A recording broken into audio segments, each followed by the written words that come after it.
Hi, this is Tom Needham, and you are listening to The Sounds of Film. And I'm very happy today to have on the program the nation's Katrina Vanden Heuvel and director Jeff Daniels, who worked together on an amazing documentary called Television Event. It's a film about the television movie The Day After, which showed the effects of a nuclear blast on an American town. That film was seen by over 100 million people. It was historic, and it's stuck on so many people's minds all these years later. The Nation and Jeff and Katrina have released a video that just came out that was a response also to a film or a PSA that came out from New York City about a nuclear blast, almost like a PSA, I guess, of sorts, telling people what to do if there was a nuclear attack. I saw it recently, and I was absolutely shocked. I couldn't believe they were airing this thing, and I guess you guys were as well, and you made this video in response. So I want to talk about your PSA. I want to talk about your movie and everything that's going on in the world today. Katrina, Jeff, thank you so much for joining me today on The Sounds of Film. Thank you, Tom. Thank you, Tom. Great to be here. Yeah, so let's start off. As I mentioned, New York City just recently released this PSA about what to do in the case of a nuclear attack. And that might have seemed like something that would be normal to be shown years ago, but we haven't seen anything like that in a long time. And I was wondering why this PSA was so upsetting to me and to others, apparently to you guys too. Katrina was the first to reach out to me after this PSA came out. I saw it, and a lot of my colleagues who saw my film Television Event said, "Would you believe this?" It's, to my knowledge, the first PSA to be put out by a government entity in the United States in over 40 years. So it did lead us to think, why are they doing it now? Why has it been 40 years since we've done this? And what can we do as artists and supporters of the arts to try and remind people of how absurd these PSAs can be on being prepared for nuclear war as if it were a tornado or a hurricane? Yeah, I was going to say, for people that haven't seen the PSA, can one of you describe what it was like and why some people felt that, for what it was intending to do, maybe it wasn't that effective of a PSA?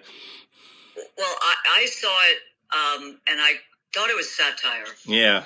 I think part of the reason for this was the New York City Emergency Department for Nuclear Preparedness.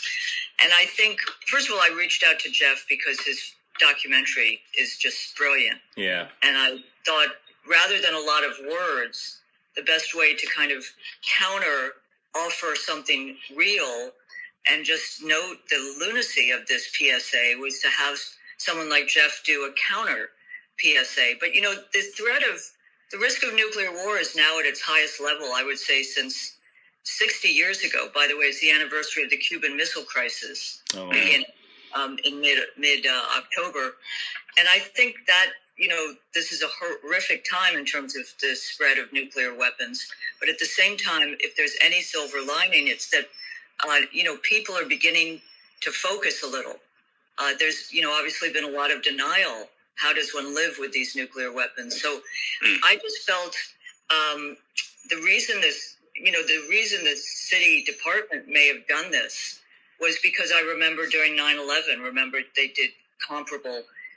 But it was shameful in a sense. It was a woman in the street walking very briefly and saying, go back into your house or apartment if there's a threat of nuclear action, and stay away from the windows, close your blinds, and sit down. I think that was about it. Jeff may have a different sense.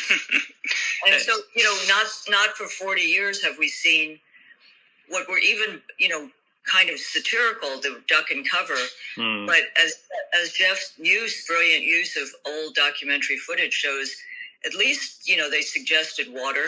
I mean, there was more detail in what they were offering 40 years ago. But Jeff worked with his team and produced something, I think it makes you sit down and watch what he did. I agree.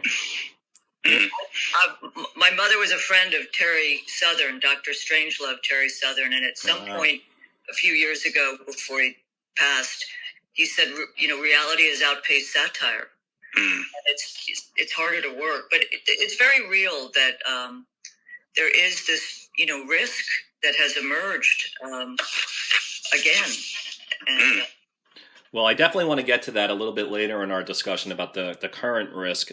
Jeff, do you want to talk a little bit more about what you saw in that PSA and what you were attempting to do in this current one that you made? Certainly. I think the idea is in working on television events and through the support of people like Katrina, I've been able to do quite a lot of research on these old duck and cover style PSAs that were made in the 1950s. And in reviewing them, you see that there's this ulterior motive of not just saying, putting it on you to say, you have the ability to be prepared. If you know what to do in this extremely uncertain situation of nuclear war, we're going to give you a task, a list of tasks that can keep you safe. And I feel like it is a way of trying to put it on you. If you don't survive that nuclear war, you only have yourself to blame. You just didn't have enough water or chocolate or raisins, or you didn't trim your shrubbery and paint your house white. This list of absurd tasks to keep you busy and make you assume that nuclear war is survivable or that it's winnable if you're prepared. And if we can show our perceived enemy that we are prepared, that may deter them from using their weapons. And I think that whole notion is completely absurd. And I believe this is why governments haven't made PSAs like this recently, because people see through them. But unfortunately, our memories are short and our capacity for denial is strong. And I felt with Katrina's help, we were able to remind people through this counter PSA of just how absurd these nuclear preparedness videos can be, and try and alert people to learn the facts of what the true effects of a nuclear war can be, so that we can spend our energy and speak with our representatives about trying to prevent this from happening in the first place, instead of just sitting and preparing for it as if it's the next hurricane to hit New York City.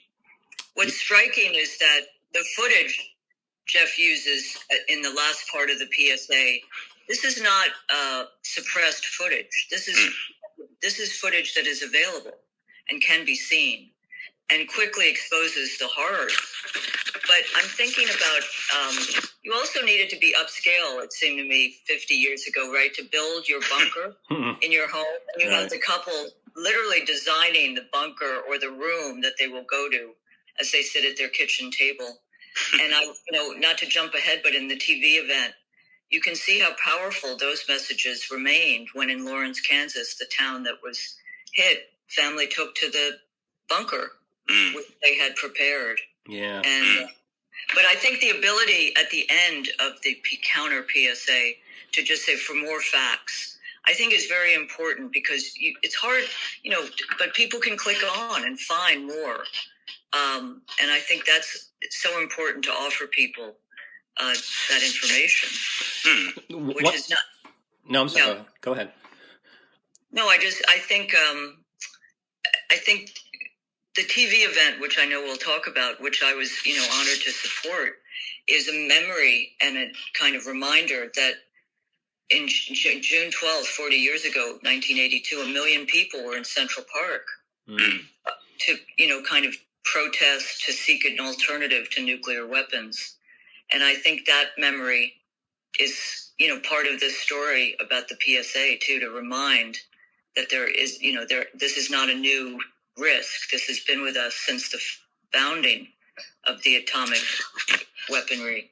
By the way, just a footnote, because, I care a lot about popular culture. I'm sure Jeff does, Tom, you do, but a colleague, two colleagues, Kai Bird, Martin Sherwin, wrote a Pulitzer Prize-winning biography of Robert Oppenheimer, the scientist, which is being made into a mass Hollywood film coming next year. directed by Chris Nolan.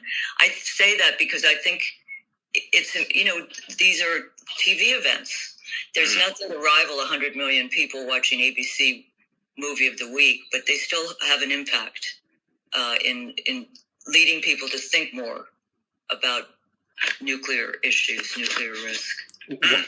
One of the things that your PSA, even the one from New York City and the documentary and an original film The Day After, all do is they all make you think about the possibility of nuclear war. And I've always been sort of torn, and you kind of get into this in the movie a little bit and showing how the discussions went in the terms of making the film. Whether these things are purposely meant to scare us, whether that's bad, is it somehow propaganda just to keep like the Cold War thing going, or is it actually a good thing that people get scared because that maybe that leads to people becoming more active in preventing something from happening in the future? Do you guys have any thoughts about that in terms of like, is the process of making people scared through PSAs or art good, or is it bad, or is it a little bit of both? Certainly. This is a very important topic for me because I think that something we lose sight of with a lot of this is the fact that a lot of these vast global issues like nuclear war, like the climate crisis, the refugee crisis, these are huge global indigestible issues that are frightening. They are scary inherently. And because our sense of denial can be so strong about this, I think that people in positions of influence can take advantage of that, either to say, it's not as serious as you think it is, don't worry about it, who wants to think about it anyway? Or the opposite, they can use the fact that it is quite scary as a political tool for their own means. This is why I appreciate Katrina understanding the value artists have in this equation of trying to imagine the unimaginable and use the facts in order to create an emotional connection so that people are able to digest these otherwise indigestible issues on a personal level. They can see themselves going through these situations they'd rather not confront, and that enables them to think, what should I do about this? What can I do about this? Now that this is why I felt that The Day After was such a special moment in our media and collective history here in the United States. 100 million people watching the same thing at the same time, something that is very difficult to repeat now, given the fragmented media landscape we're under. You can't get that amount of people watching the same thing at the same time like you did in the early 80s. So what an incredible moment to create this shared experience and get people together regardless of their political beliefs on whether we need more missiles to deter a nuclear war, whether we need to eradicate all missiles. This is something to bring us together to talk about that. And what ended up happening was people in positions of influence were also talking and listening, like President Reagan, who was deeply depressed by watching this depiction of America's heartland dying slowly under a nuclear war. And it made him think more deeply and listen to what his, what the people who elected him were worried about. And, this is what is needed, artists to try and prod us to engage with these confronting, difficult, scary issues in a way that's emotional so that we're motivated to do something about it because they affect us. I couldn't say it better than Jeff. We published Toni Morrison about 6-7 years ago, a piece called No Time for Despair. And it was the role of artists in times of despair. And this was 7 years ago. Just the need to keep working, to keep communicating, to be human in the context of all of these global threats and fears, as Jeff spoke of. My experience was not so much with Reagan, but my late husband and I came to know Gorbachev very well beginning in 1987, but particularly when he was out of power. But he was the most committed arms reductionist abolitionist, nuclear weapons abolitionist to ever hold power. And if people, Reykjavik seems like distant history, but in 1986, if you remember, the two leaders went into a room and they were going to abolish nuclear weapons, but their aides got to them quickly. But in any case, Gorbachev was an important partner, and he believed, and at every summit beginning in 1985, the two leaders would say, nuclear one can never be won, and it must never be fought. And it's interesting that it was repeated at a recent summit, even though we have obviously this brutal war. But I do think what's interesting is I believe that social movements make change, but you need allies inside. And Jeff spoke very clearly about, people learning about this, and also that they would take action, they would move forward. It struck me in the fractious media landscape we live with today, how the TV event the day after would be so difficult to redo. I think 9/11 was the last moment of fear in this country when people stopped and everyone watched and talked. That was a moment when I thought maybe this country would re-engage with the world in a different way and people would want to learn more about the world. But I fear, I may be wrong, that was refracted through fear in a way that through our leadership too, we came to fear the world in a way. Last thing I'll say is the panel after the day after is a classic because it's the big men of the apocalypse, ranging from Henry Kissinger to Carl Sagan, who's wonderful, to Elie Wiesel, who's very moving. But it's something that I'm not sure there's a lot of range of thinking, but it was that powerful an intervention in our politics, foreign policy world that, Jeff, tell me I'm wrong, but ABC really was asked to do something afterwards, right? I mean, that there needed to be a panel to kind of guide people in how to think moving forward. I think there was a lot of heat on the ABC network to establish that they were neutral on this very polarized and politicized issue of how you address nuclear war, so that even an artist's depiction of that war can be seen as being either pro-Reagan, anti-Reagan, I believe that the network called ABC News, Ted Koppel mentioned in part of the interview I couldn't use in my film. He said, we saved our ass and put on this panel discussion. And it was interesting that people, and again, this is not really political, but there were several people on the panel who were worried that the film would lead people to understand not only the extraordinary danger, but the futility, that they wouldn't want to participate in an arms race after they saw. But the film was so human and traumatic that my sister, who's a producer, actress, she knows the young girl who starred in, who participated in The Day After, who to this day was the youngest who was in the bunker, who to this day is traumatized just by the experience of participating in a TV film.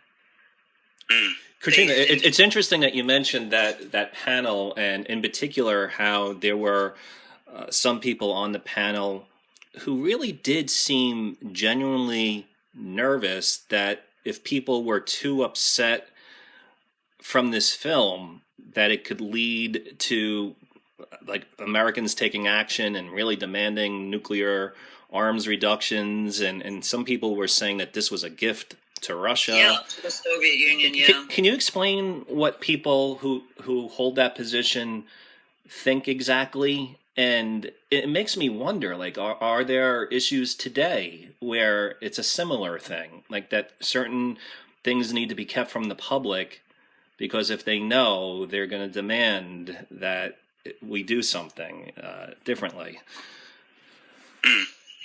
I mean, I'd love to hear what Katrina thinks about this, but just my 2 cents on it.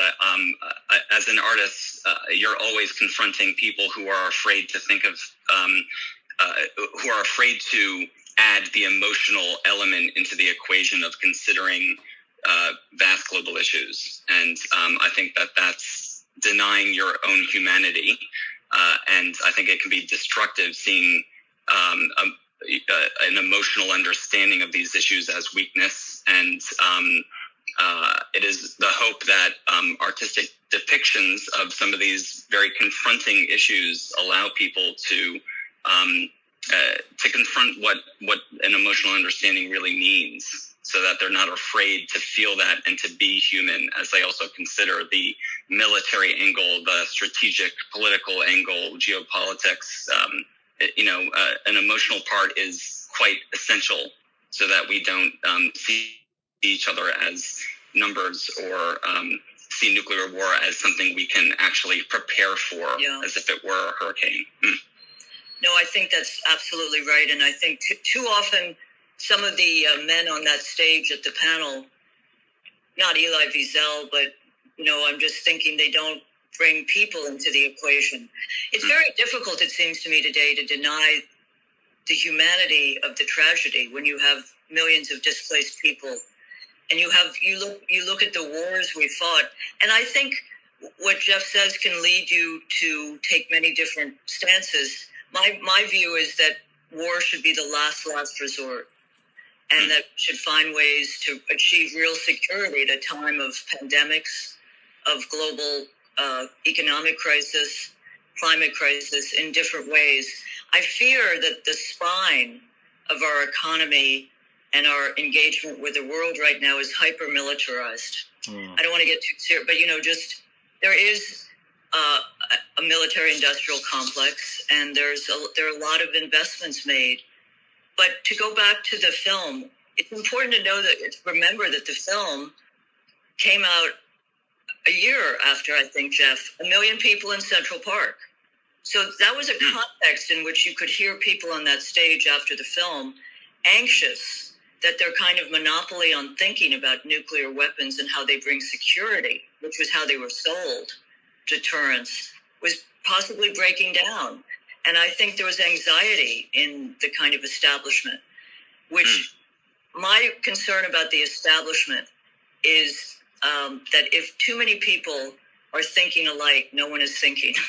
Right. So there's a lot of narrative building to build more weapons, more fear, when real security, and this was something Olof Palme, Swedish foreign minister, premier, spoke of, and Gorbachev, there's human security, which does begin with the person and the humanity. So I that's where I sit and continue to believe that nuclear weapons are counter to that, because they've gotten more powerful too, right? I mean, my friend Eric Schlosser, by the way, has written a book about nuclear accidents. Yeah. That's what I think, keeps you up at night more than the intentional use. But so. Well, I was going to bring this up later, but just because we're kind of on it right now, Kissinger was in that panel. And one of the things that's really alarmed me, you started off earlier, Katrina, and you mentioned that we're living in one of the most dangerous times right now.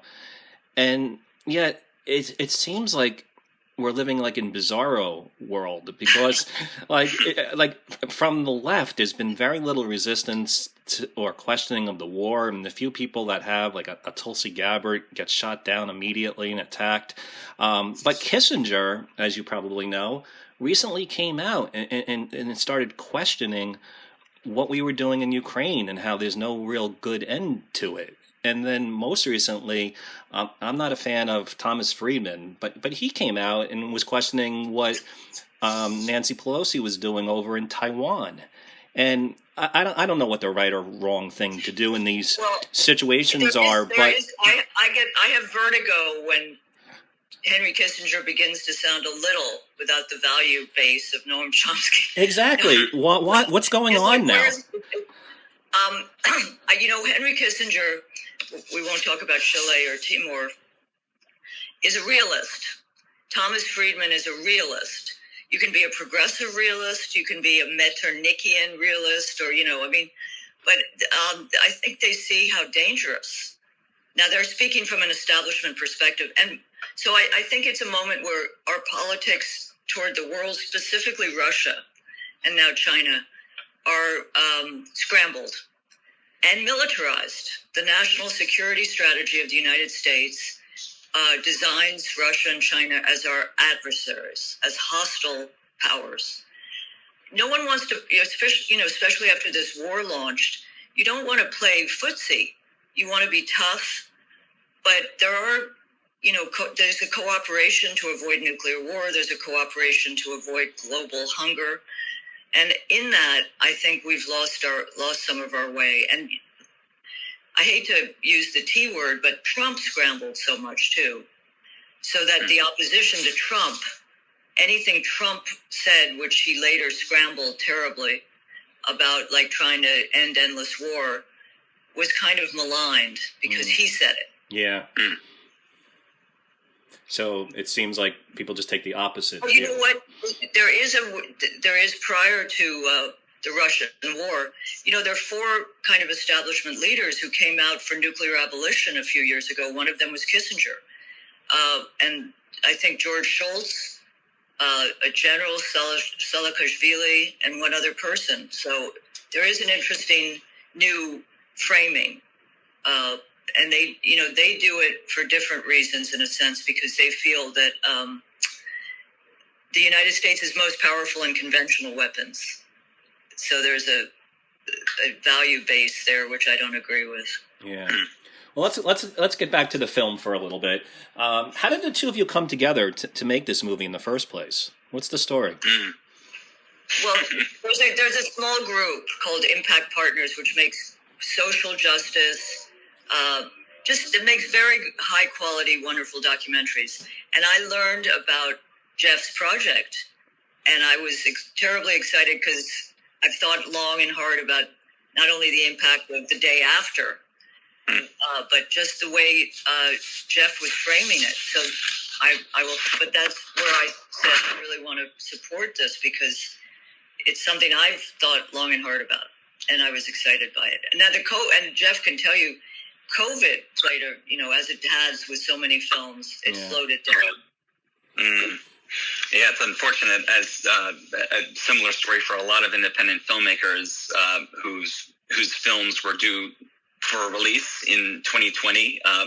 My film was our film was due to premiere at Tribeca in March of 2020. So unfortunately, all of that had to be canceled, and there was a long delay and a lot of uncertainty as the landscape of how you release a film during a time when no one is allowed in theaters. That was quite a challenge. So luckily we were invited back to Tribeca last year, and the film has since won multiple awards and been screened internationally in film festivals, and is now available online in all major outlets. So we're so glad we can finally share it with the public and have meaningful discussions about how to confront this very frightening issue of nuclear war. Could I ask you, sorry, Tom, I'm curious about some of the reaction you've received over the last few months, or. Yeah, it's great to. In screening it in different countries, it's interesting the conversation that is being had there about nuclear war or the threat of nuclear war. I just screened the film at the Pyeongchang International Film Festival up in South Korea, and where it recently won the Grand Jury Prize. And the conversation around nuclear war, they just elected a president that they feel is quite Trump-like and very conservative, and they're frightened by the saber-rattling discussion that he's having around North Korea being a nuclear threat, being aggressive, and after quite a number of years of some good compromise and discussion between North and South Korea, it looks like that's now coming to an end, unfortunately, and where they're both now using the threat of nuclear war as a political tool. So seeing this film has started some really incredible conversations with people who remember the day after coming out, who are able to understand the power television once had in making people come together to discuss this confronting issue. And it really touched their hearts, this film, to understand that we can all come together and discuss this, regardless of what our politicians try and do to use the nuclear threat as a political tool. Jeff, one of the things I really liked about the movie is how you really get inside the network and explain to the viewer how difficult it was. Can you hear me? Or yeah. How difficult it was for the network at that time to put on something so serious. I loved, you showed this really funny clip, which I faintly remember watching as a kid, of all the ABC stars doing like a musical number to promote the network. And I would really love to see that whole clip. It was very funny, but it was very cleverly used, I'm imagining, because it kind of just showed how different the day after was going to be compared to what was being shown at the moment on the network, the tone of the network at that time. Yeah, it's the song and dance of the ABC network in the early 80s. I just found that combination of the commercial angle that these networks had, combined with the idea of putting nuclear war on the American living room. These are the producers of The Love Boat, Happy Days, Fantasy Islands, and when I heard that Nicholas Meyer, who had a lot of success as a Hollywood director by that point, being given the option to make a film that is truly in line with his values, I just thought, what a great combination. A diehard creative trying to save the world, and a network with its main aim being getting the most ratings possible for their sponsors. I was struck. I mean, it's Brandon Stoddard, right? Yeah. Who was the president of ABC. I mean, he stuck with it. I mean, you saw within the corporation someone who was going to do it for his reputation, ABC's prestige. There was a lot of pressure from the White House, as you show.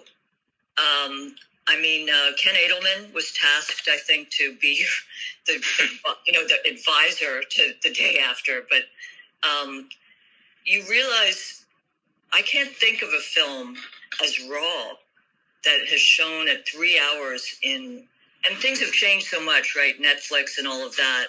But the fact that they were trying to suppress it or change it, I think, is a measure of how they understood its power. And it's today, there's so much these conglomerates have so much business in Washington, the regulatory stuff and all. But they did then too, I guess, but still it's unusual. However, last point, TV has made two of our presidents. Let's not forget Reagan, the GE hour, and then Trump, The Apprentice. And so the power of TV remains. When you look at the people involved in the making of this film and what went into it and some of the battles that they had to fight, what most impressed the two of you about the people making this film and the decisions that they made and the battles that they fought? Katrina just mentioned Brandon Stoddard, and I think that he's worth re-mentioning because he was the person who greenlit Roots. He was behind a lot of the educational Schoolhouse Rock stuff that was done in the early 70s. He's someone who really understood that it's in order to get ratings, you need to have a soul. And I think that if there's any message that really spoke to me with this whole story as a filmmaker, it's that work with meaning, artistic work with meaning, is always a worthy pursuit. And to see someone in such a commercial side of the arts industry coming to that same conclusion, so that he would push the idea of the day after to go on the air, despite getting pushback from everyone he worked with in that network, except for the president of ABC at that time, and the White House, and trying to deal with the creatives who had their own agenda, and managing all of that in order to get this thing on the air so that it became the media moment it deserved to be. I think that's a story worth sharing. And is it Nicholas Myers? Is it Nicholas Myers, Nick Myers, Jeff? Yeah, I've learned more about him in the last year through people who know him. But Tom, he's someone, as you said, Jeff, he wanted to work with his values for one of the first times. Yeah. He was a pain in the, he had all, as I watched that, I thought of all the great nation writers, who are going to have their way and their say, and their way or the highway, but he was committed to the project off and on. And it is rare, the little I know about, it's rare to work with your values. You can do it more and more now in a way, but it's different than having an ABC movie of the week. There's an independence you can build in now that was there in 83, but was not, you didn't have the impact. I mean, I can't think of another film. The impact was so extraordinary. Yeah, I remember being forced to watch it as a kid in school. I mean, it was a required thing. Is that right? Yeah, and I remember like it was yesterday, and it really still, hangs on in my memory. But one of the things... Kansas, Jeff, tell me I'm wrong. Lawrence, Kansas has projects around it to this day. There are groups that work to remember the day after and what it meant. So, it really had impact. I will say there was one other, I know, the advertisers were probably happy. Didn't Brandon Stoddard reduce the rates because he didn't, no one was really signing up quickly for nuclear war 3 hours. That's it. It's so amazing because not only was this an unusual film, I think, for television, but even if it was a regular Hollywood film, like it kind of broke a lot of the rules in terms like it doesn't even have I don't think the normal structure of a Hollywood film where you have that hopeful feeling at the end. It's I mean, I'm just amazed to this day at how bleak it is. And also we talked a little bit about how the film is very scary. It was incredibly graphic. For people listening that don't really remember, the day after really very graphically show like what happens, the artistic vision of what it looks like when there's a nuclear attack, and there's fire and people are getting vaporized and you see skeletons, and it's pretty wild. I can't believe this thing was on television. I really, to this day, I can't believe it. Yeah, and it's interesting seeing other countries trying to do the same thing. The BBC created Threads a year after, which was actually far more visually confronting. But I think that what I enjoyed about these passionate creatives and a network that wants to keep people watching the screen so that they can watch the commercials, they had to come to a compromise. Should we show blood? Okay, how much blood? Should we show people burning up? Well, how are we going to do that? How are we going to show children in this whole situation? By having that give and take, they were able to create something that was confronting but also watchable under American early 80s commercial terms. And I think that allowed this to be as successful as it was. I wanted to involve that conversation between the creatives and the network so that you can see it's almost like a how-to book on how to create, these sorts of things. You have to compromise. It would be valuable to show that back and forth behind the scenes to the Senate and the Congress. You preserve what you can of an important bill, but you find compromise. That's it. But it is the case that too often people like me, you do have to find what grips people, what moves people, the human piece of it, as Jeff said. Because I think there is a wonkishness and a disconnect from people there is a history, by the way, of the nuclear establishment elite, the mandarins, using acronyms so that people don't understand, so that it's a different language. And I think you said something, Tom, which is interesting about, I work for, getting, speaking truth to power, that sort of cliche. But in writing about Afghanistan and the Inspector General reports, et cetera, you realize that people in power know. You're the speaking truth to power. They know the truth. For example, what was happening in Afghanistan, but it's not being shared. But that has to be told in a human way. And I mean, there are many stories, by the way, today that someone like Jeff could take. And I think there is more attention in the documentary world to telling stories that have a human quality. But the difference is they're not ABC News, movie of the week. Tell me I'm wrong. The statistic I often use is that you were rivaling Super Bowl numbers, which is not my kind of organizational event of the year, but for many Americans it is. Yeah. So this was a different around. Well, I think you were right before by bringing up 9/11. Because 9/11 was the last time when all the networks kind of shut down for several days and didn't air anything except 9/11 footage. And, I watch a lot, just me personally, I watch a lot of documentaries and depressing news. So, like, it wasn't as big a departure for me, but I noticed the effect that it had on other people that don't really follow the news as much. And it started to, I think, really psychologically get to people. Like the average person that were missing their shows. Yeah. And for a while, like they were saying on the late night shows, we don't know if we're ever going to be able to do comedy again. I don't know if you remember that discussion. Like, right. So like it seemed for a while like everything came to a stop. And maybe for one night it was like that with the day after. Katrina, you mentioned earlier that there was a period where on a regular basis there were PSAs and people who were constantly being warned about nuclear war for good or bad. But it has quieted down over the last 20 or so years. And do you think we need something again? Well, we have it, in a sense, in the real live world.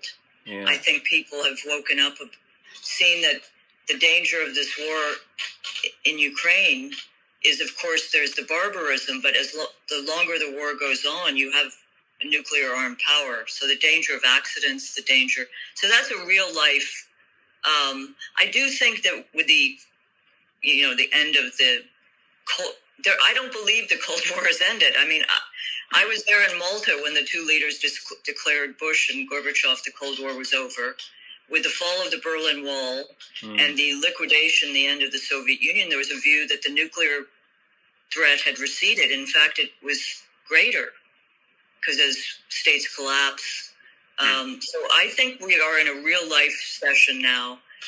And I wonder, Jeff's film could be the beginning of some interesting filmmaking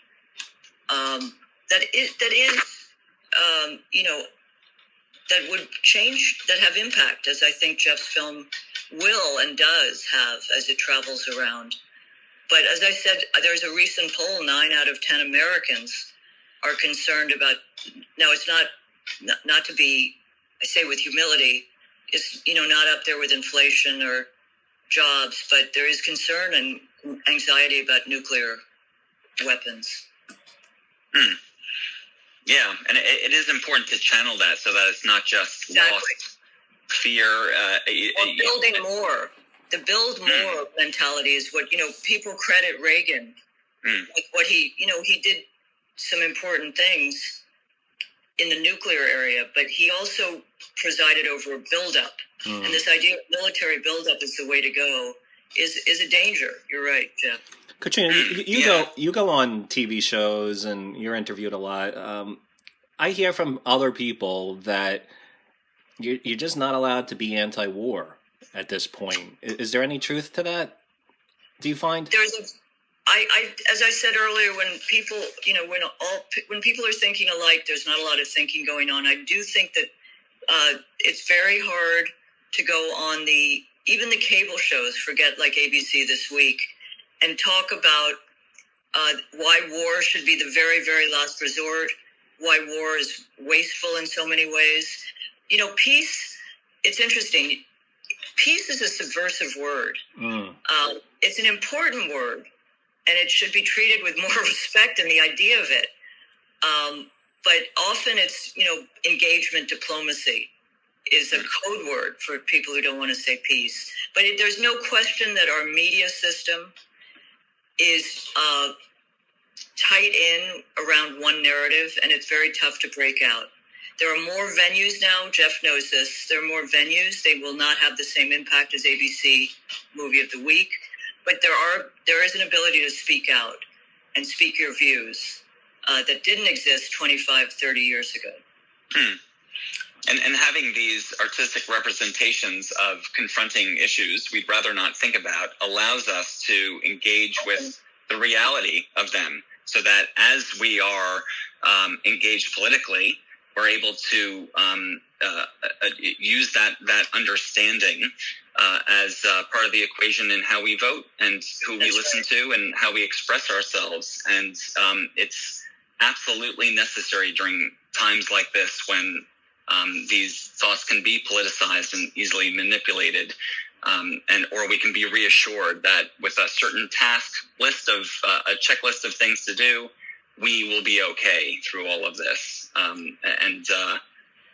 find that frightening. So I'm glad that we have the bar for dissent in this country. I may be wrong. It's not high. In other countries, dissent is treated more harshly.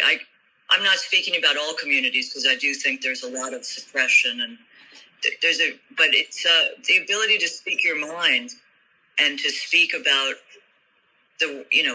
I think it's important. It's very important, and our media system, I fear, is not necessarily constructed for that. It doesn't treat, quote, dissident views very well. But that's why you have social movements. You have a publication like The Nation. I write a weekly column for the WashingtonPost.com. I usually don't agree with everything by any measure on that page, and Tom Friedman is not on that page. But I think it's important to write for as many outlets and to be on. I've done Fox once, speaking my mind. There are people who go on and speak their mind, don't check their integrity at the door. Personally, I think Fox is abhorrent, but anyway, I'm just saying that I think it's important people read as much, watch as much. There's and the social media piece is of course new. Can you imagine what would social media have done with The Day After? Well, I was going to ask the two of you, do you think that today something like The Day After could ever get made at a network? Very good question. Yeah, I think that there are attempts to make something like The Day After, and I think Don't Look Up by Netflix is something. That's true. I think that's probably the closest that we get in some ways, but it's hard to do because you don't know how many people watched it. They don't watch it at the same time, so it becomes less of a shared experience. It can be, I think Katrina made a point, she'll make it better than I will, about how the minority voice, the counterpoint, which may be in the severe minority, is really given far more air and as a result seems to be more credible, the sort of alternate view of how we discuss nuclear war. So, I think that there are a lot of factors given social media and the fragmented media landscape that work against trying to create these shared moments that help galvanize the people despite their differences to act on an emotional understanding of nuclear war. And that's, that's unfortunate, but there also are far more opportunities to reach people on an emotional level than there ever was. And I think that there are new ways to try and engage people. Perhaps it's not just the shared moment. Maybe it's just, a series that help build momentum for these issues. But the power of the shared moment is still, I mean, I go back to 9/11, but I think of the power of ABC the day after the week of movie of the week. Imagine if the day after had been shown in 3 series. You know, I mean, there was something powerful to have it in one place, 3 hours. And it is the case, Netflix, there are more places to speak, and that's important to show. But, you know, Netflix is also subscription, right? I mean, and you have to, you know, there's a whole level which brings in a certain audience.